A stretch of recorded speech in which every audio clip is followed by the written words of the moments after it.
ನಮಸ್ತೆ. ದಾವಣಗೆರೆ ವಿಶ್ವವಿದ್ಯಾಲಯದ BA ಅಂತಿಮ ವರ್ಷದ ರಾಜ್ಯಶಾಸ್ತ್ರ ವಿಷಯದಲ್ಲಿನ ಸಾರ್ವಜನಿಕ ಆಡಳಿತದ ತತ್ವಗಳು ಇದರಲ್ಲಿ ಎರಡನೇ ಅಧ್ಯಾಯದ 16ನೇ ಸೆಷನ್ನಲ್ಲಿ ಅಧ್ಯಾಯ 2 16ನೇ ಸೆಷನ್ನಲ್ಲಿ ಪ್ರಮುಖವಾಗಿ ನಾವು ಸಂಘಟನೆ ಈ ಅಧ್ಯಾಯದಲ್ಲಿ ಮೆರಿಟ್ಸ್ ಆಫ್ ಡಿಸೆಂಟ್ರಲೈಸೇಷನ್ ಈ ಹಿಂದಿನ 15ನೇ ಸೆಷನ್ನಲ್ಲಿ ಈ ವಿಕೇಂದ್ರೀಕರಣ ಅಂದ್ರೇನು ಅಂತಂದು ಹೇಳಿ ತಿಳಿದುಕೊಂಡ್ವಿ. ಸೊ ಈಗ ಈ 16ನೇ ಸೆಷನ್ನಲ್ಲಿ ವಿಕೇಂದ್ರೀಕರಣದ ಗುಣಗಳು ಮೆರಿಟ್ಸ್ ಇದನ್ನು ನೋಡೋಣ. ಸೊ ವಿಕೇಂದ್ರೀಕರಣ ಅಂದರೆ ಆಡಳಿತ ಅಧಿಕಾರಗಳನ್ನು ಕೆಳಗಿನ ಹಂತದ ಆಡಳಿತ ಘಟಕಗಳಿಗೆ ಹಂತಗಳಲ್ಲಿ ವಿಂಗಡಿಸುವಂತಹ ವಿಧಾನವನ್ನು ನಾವು ವಿಕೇಂದ್ರೀಕರಣ ಅಂತಂದೇಳಿ ಕರಿತೀವಿ. ಸೊ ಮೆರಿಟ್ಸ್ ಇದರ ಉಪಯೋಗ, ಇದರ ಗುಣ ಅಂದರೆ ವಿಕೇಂದ್ರೀಕರಣ ಮಾಡುವುದರಿಂದ ಅಥವಾ ವಿಕೇಂದ್ರೀಕೃತವಾದಂತಹ ಆಡಳಿತ ವ್ಯವಸ್ಥೆಯ ಗುಣಗಳ ಪೈಕಿ first one is it increase administrative efficiency by reducing delay. ಈ ವಿಳಂಬತೆಯನ್ನು ತೊಲಗಿಸುವುದರ ಮುಖಾಂತರವಾಗಿ ವಿಕೇಂದ್ರೀಕರಣ ಆಡಳಿತದ ಒಂದು ಎಫಿಷಿಯನ್ಸಿ ಆಡಳಿತದ ದಕ್ಷತೆಯನ್ನು ವೃದ್ಧಿಸುವಂತಹ ಕೆಲಸವನ್ನು ಮಾಡ್ತದೆ ಅಂತಂದು ಹೇಳಿ.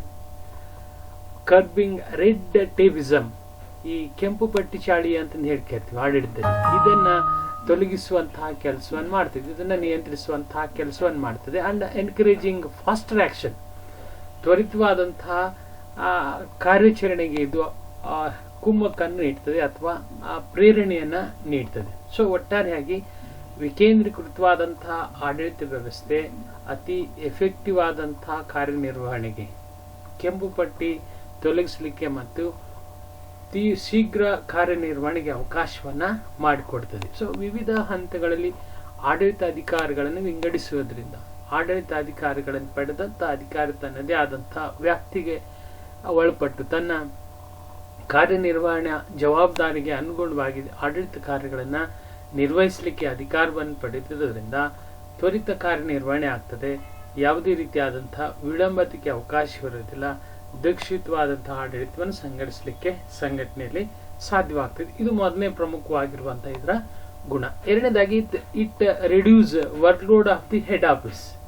ಕೇಂದ್ರ ಕಾರ್ಯಸ್ಥಾನದ ಈ ಕಾರ್ಯದ ಹೊರೆಯನ್ನ ಅಥವಾ ಒತ್ತಡವನ್ನು ಕಡಿಮೆ ಮಾಡುವಂತಹ ಕೆಲಸವನ್ನು ಮಾಡ್ತದೆ. ಇದು ವಿಕೇಂದ್ರೀಕರಣದಿಂದ ಕೇಂದ್ರ ಕಾರ್ಯಸ್ಥಾನದ ಕಾರ್ಯ ಒತ್ತಡ ಕಡಿಮೆ ಆಗ್ತದೆ. ರಿಡ್ಯೂಸ್ ಹೆಡ್ ಆಫೀಸ್ ಬರ್ಡನ್ ಅಂತ ಹೇಳ್ತಾರೆ. ಸೊ ಅಧೀನ ಘಟಕಗಳು ತಮ್ಮದೇ ಆದಂತಹ ಕೆಲಸವನ್ನ ನಿರ್ವಹಿಸೋದ್ರಿಂದ, ಹೆಚ್ಚಾಗಿ ಕೇಂದ್ರ ಕಚೇರಿಗೆ ಅವು ಹೆಚ್ಚು ಸಂಪರ್ಕಿಸದೇ ಇರುವುದರಿಂದ, ತಮ್ಮ ಹಂತದಲ್ಲಿ ಆಡಳಿತ ಕಾರ್ಯಗಳನ್ನು ನಿರ್ವಹಿಸಲಿಕ್ಕೆ ಅವಕಾಶ ಇರೋದ್ರಿಂದ ಯಾವುದೇ ರೀತಿಯಾದಂತಹ ಕೇಂದ್ರ ಸ್ಥಾನವನ್ನು ಹೆಚ್ಚು ಸಂಪರ್ಕಿಸಲಿಕ್ಕೆ ಅವಕಾಶ ಇಲ್ಲದಿರುವುದರಿಂದ ಕೇಂದ್ರ ಸ್ಥಾನವು ತನ್ನ ಪಾಡಿನ ತಾನು ಕೆಲಸವನ್ನ ಯಶಸ್ವಿಯಾಗಿ ನಿಭಾಯಿಸಬಹುದು. ಅದರ ಕಾರ್ಯ ಜವಾಬ್ದಾರಿಯನ್ನ ಕಡಿಮೆ ಮಾಡ್ತದೆ. ನೆಕ್ಸ್ಟ್ ಮೂರನೇದಾಗಿ it develops resourcefulness and self-respect among the subordinates by making them to take decisions within a sense of responsibility. ಇದು ಅಧೀನ ಅಧಿಕಾರಿಗಳು ಅವರದೇ ಆದಂತಹ ಸಂಪನ್ಮೂಲಗಳನ್ನ ರಿಸೋರ್ಸ್ಫುಲ್ನೆಸ್ ಅನ್ನ ಸಂಪೂರ್ಣವಾಗಿ ಅತ್ಯಂತ ಯಶಸ್ವಿಯಾಗಿ ಬಳಸಿಕೊಳ್ಳಲಿಕ್ಕೆ ಇದು ಅವಕಾಶವನ್ನು ಕಲ್ಪಿಸಿಕೊಡ್ತದೆ. ತಮ್ಮ ಹಂತದಲ್ಲಿ ಆಡಳಿತ ಕಾರ್ಯಗಳಿಗೆ ಅನುಗುಣವಾಗಿ subordinate making them to take decisions within a sense of response, ತಮ್ಮ ಜವಾಬ್ದಾರಿಗೆ ಅನುಗುಣವಾಗಿ ಈ ತೀರ್ಮಾನವನ್ನು ತೆಗೆದುಕೊಳ್ಳಲಿಕ್ಕೆ ಅವಕಾಶಗಳಿರೋದ್ರಿಂದ ಕೆಳಗಿನ ಹಂತದ ಅಧಿಕಾರಿಗಳು ಹೆಚ್ಚು ಸಂಪೂರ್ಣವಾಗಿ ಸಮಗ್ರವಾಗಿ ಕಾರ್ಯನಿರ್ವಹಿಸಲಿಕ್ಕೆ ಸಾಧ್ಯವಾಗ್ತದೆ. ನಾಲ್ಕನೇದಾಗಿ it makes administration more responsive. ವಿಕೇಂದ್ರೀಕರಣವು ಆಡಳಿತವು ಹೆಚ್ಚು ರೆಸ್ಪಾನ್ಸಿವ್ ಆಗಿ ಕಾರ್ಯನಿರ್ವಹಿಸಲಿಕ್ಕೆ ಸಾಧ್ಯವಾಗ್ತದೆ ಅಂತಂದ್ರೆ ಹೆಚ್ಚು ಜವಾಬ್ದಾರಿಯುತವಾಗಿ ಕಾರ್ಯನಿರ್ವಹಿಸಲಿಕ್ಕೆ ಸಾಧ್ಯವಾಗ್ತದೆ. ಅವ್ರದ್ದೇ ಪ್ರತಿಯೊಬ್ಬ ಆಡಳಿತಾಧಿಕಾರಿಯು ಸಹ ತನ್ನದೇ ಆದಂತಹ ಆಡಳಿತ ಸಂಘಟನೆಗೆ ಸಂಬಂಧಪಟ್ಟ ಹಾಗೆ ಹೆಚ್ಚು ಜವಾಬ್ದಾರಿಯಾಗಿ ಕಾರ್ಯನಿರ್ವಹಿಸಲಿಕ್ಕೆ ಇದು ಸಾಧ್ಯವಾಗ್ತದೆ. ಐದನೇದಾಗಿ facilitate people's participation and strengthen democracy at the grass root level. ಆಡಳಿತದ ಕೆಳ ಹಂತಗಳಲ್ಲಿ ಜನತೆ ಈ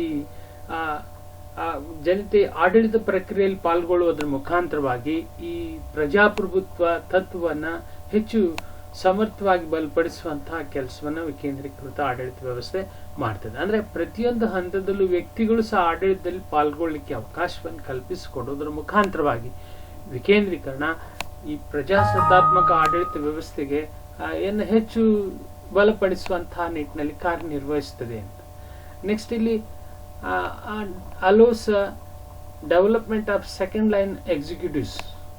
ಈ ವಿಕೇಂದ್ರೀಕೃತ ಆಡಳಿತ ವ್ಯವಸ್ಥೆಯು ಎರಡನೇ ಸಾಲಿನ ನಾಯಕತ್ವ ಅಥವಾ ಕಾರ್ಯಕಾರಿ ವರ್ಗ ಬೆಳಿಲಿಕ್ಕೆ ಅವಕಾಶವನ್ನ ಕಲ್ಪಿಸಿಕೊಡ್ತದೆ ಅಂತ. ಅಂದ್ರೆ ಮೇಲಿನ ಹಂತದ ಅಧಿಕಾರಿಗಳು ಮೊದಲ ಕಾರ್ಯಕರ್ತಗಳಾದ್ರೆ ಎರಡನೇ ಹಂತದಲ್ಲೂ ಸಹ ಅಧಿಕಾರಿಗಳು ಕಾರ್ಯನಿರ್ವಹಿಸಲಿಕ್ಕೆ ಅವಕಾಶವನ್ನು ಮಾಡಿಕೊಡ್ತದೆ. Next encourage the expansion of the organisation. ವಿಕೇಂದ್ರೀಕರಣವು ಸಂಘಟನೆಯು ವಿಸ್ತೃತವಾಗಿ ಬೆಳಿಲಿಕ್ಕೆ ಹೆಚ್ಚು ವಿಸ್ತೃತವಾಗಿ ಬೆಳಿಲಿಕ್ಕೆ ಅವಕಾಶವನ್ನ ಮಾಡಿಕೊಡ್ತದೆ. ಅಂದ್ರೆ ವಿವಿಧ ಕಾರ್ಯಚಟುವಟಿಕೆಯನ್ನು ಹಮ್ಮಿಕೊಳ್ಳೋದ್ರ ಮುಖಾಂತರವಾಗಿ ಸಂಘಟನೆ ಮತ್ತಷ್ಟು ಹೆಚ್ಚು ವೃದ್ಧಿ ಆಗ್ಲಿಕ್ಕೆ ಇದು ಅವಕಾಶವನ್ನ ವಿಕೇಂದ್ರೀಕೃತವಾದಂತಹ ಆಡಳಿತ ವ್ಯವಸ್ಥೆ ಮಾಡ್ತದೆ. 8th one is facilitate the adaptation of national policies and programs to the varying conditions of different regions. ಅಂದ್ರೆ ಆಡಳಿತ ಘಟಕದಲ್ಲಿ ಬೇರೆ ಬೇರೆ ಘಟಕಗಳು ಬೇರೆ ಬೇರೆ ರೀತಿಯಾದಂತಹ ಒಂದು ಸ್ವರೂಪವನ್ನು ಪಡೆದಿರ್ತದೆ, ಬೇರೆ ಬೇರೆ ರೀತಿಯಾದಂತಹ ಮಾದರಿಯನ್ನು ಪಡೆದು. ಸೊ ಎಲ್ಲ ವಿಭಿನ್ನವಾದಂತಹ ಆಡಳಿತ ಘಟಕಗಳಲ್ಲಿ ಏಕರೂಪವಾದಂತಹ ರಾಷ್ಟ್ರೀಯ ನೀತಿಗಳನ್ನು ರಾಷ್ಟ್ರೀಯ ಕಾರ್ಯಕ್ರಮಗಳನ್ನು ಅನುಷ್ಠಾನಕ್ಕೆ ತರಲಿಕ್ಕೆ ವಿಕೇಂದ್ರೀಕೃತವಾದಂತಹ ಆಡಳಿತ ವ್ಯವಸ್ಥೆ ಅತ್ಯಂತ ಪೂರಕವಾದದ್ದು ಸೂಕ್ತವಾದದ್ದು ಅಂತಂದ್ರೆ ವಿಭಿನ್ನ ಒಂದು ಭೌತಿಕವಾಗಿ ಭೌಗೋಳಿಕವಾಗಿ ನೈಸರ್ಗಿಕವಾಗಿ ಅಥವಾ ಭಾಷಾ ದೃಷ್ಟಿಯಿಂದ ದೇಶದ ಅಥವಾ ಆಡಳಿತ ಸಂಘಟನೆಯ ವಿವಿಧ ಭಾಗಗಳು ವಿಭಿನ್ನವಾದಂತಹ ಒಂದು ಶೈಲಿಯನ್ನು ಪಡೆದಿರ್ತದೆ. ಸೊ ಎಲ್ಲಾ ಹಂತದಲ್ಲೂ ಸಹ ವಿಭಿನ್ನತೆಯಲ್ಲಿ ಏಕತೆಯನ್ನು ಸಾಧಿಸುವಂತಹ ನಿಟ್ಟಿನಲ್ಲಿ ರಾಷ್ಟ್ರೀಯ ನೀತಿಗಳನ್ನ ಏಕಪ್ರಕಾರವಾಗಿ ಜಾರಿಗೆ ತರಲಿಕ್ಕೆ ವಿಕೇಂದ್ರೀಕೃತವಾದಂತಹ ಆಡಳಿತ ವ್ಯವಸ್ಥೆ ಅತ್ಯಂತ ಸೂಕ್ತವಾದದ್ದು. ಅಂದ್ರೆ it allows the problem of communication it alleviates the problem of communication overload in the organization by reducing paper works at both higher and lower level. ಈ ಪೇಪರ್ ವರ್ಕ್ ಅನ್ನ ಕಡಿಮೆ ಮಾಡುವಂತ ಮುಖಾಂತರವಾಗಿ ಸಂಘಟನೆಯನ್ನು ಬಲಪಡಿಸುವಂತಹ ಕೆಲಸವನ್ನ ಮಾಡುತ್ತೆ. ನಂತರ ಎನ್ಕರೇಜ್ ಕಾಂಪಿಟೇಷನ್. ವಿಕೇಂದ್ರೀಕೃತ ಆಡಳಿತ ವ್ಯವಸ್ಥೆ ಈ ಸ್ಪರ್ಧೆಯನ್ನ ಪ್ರೋತ್ಸಾಹಿಸುತ್ತದೆ, ಸ್ಪರ್ಧಾತ್ಮಕ ಮನೋಭಾವವನ್ನ ಪ್ರೋತ್ಸಾಹಿಸುವಂತಹ ಕೆಲಸವನ್ನ ಮಾಡ್ತದೆ ಅಂತ. Next it makes possible the experimentation in decision making. It makes possible the experimentation in decision making. ಆಡಳಿತ ತೀರ್ಮಾನವನ್ನು ತೆಗೆದುಕೊಳ್ಳಲಿಕ್ಕೆ ಇದು ಉದ್ಯೋಗಿಗಳಿಗೆ ಅವಕಾಶವನ್ನು ಕಲ್ಪಿಸಿಕೊಡುವಂತಹ ಸಾಧ್ಯತೆಗಳು ಸಹ ವಿಕೇಂದ್ರೀಕರಣದಲ್ಲಿ ಇರ್ತವೆ. ಸೊ ಇವಿಷ್ಟು ಪ್ರಮುಖವಾಗಿ ವಿಕೇಂದ್ರೀಕರಣದ ಒಂದು ಲಾಭ ದೋಷಗಳು ಅಂತಂದ್ರೆ. ಇದನ್ನು ಬಿಟ್ಟರೆ ಬೇರೆ ಬೆನಿಫಿಟ್ಸ್ಗಳಂದ್ರೆ ಇದರ ವಿಕೇಂದ್ರೀಕರಣದ ಇತರೆ ಪ್ರಯೋಜನ ಅಂದ್ರೆ some other benefits of decentralisation are give relief to higher executive. ಮೊದಲನೇದಾಗಿ ಉನ್ನತ ಕಾರ್ಯಾಂಗದ ಮುಖ್ಯಾಧಿಕಾರಿಗೆ ಇವು ಸ್ವಲ್ಪ ರಿಲೀಫ್ ಅನ್ನು ಕೊಡುವಂತಹ ಕೆಲಸವನ್ನು ಕಾಣ್ತವೆ.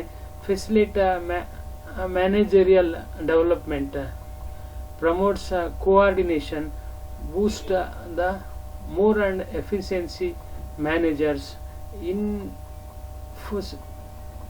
infuse greater motivation, efficient communication, quick decision making, motivation of subordinates, better supervision and control. So ಇವಿಷ್ಟು ಪ್ರಮುಖವಾಗಿರುವಂತಹ ಇತರೆ ರೀತಿಯಾದಂತಹ ಪ್ರಮುಖವಾಗಿರುವಂತಹ ಗುಣಗಳನ್ನು ನಾವು ಈ ವಿಕೇಂದ್ರೀಕೃತವಾದಂತಹ ಆಡಳಿತ ವ್ಯವಸ್ಥೆಯಲ್ಲಿ ಕಾಣ್ತೇವೆ. ಸೊ ಇವಿಷ್ಟು ಪ್ರಮುಖವಾಗಿರುವಂತಹ ವಿಕೇಂದ್ರೀಕರಣ ವ್ಯವಸ್ಥೆಯ ಗುಣಗಳು. Thank you.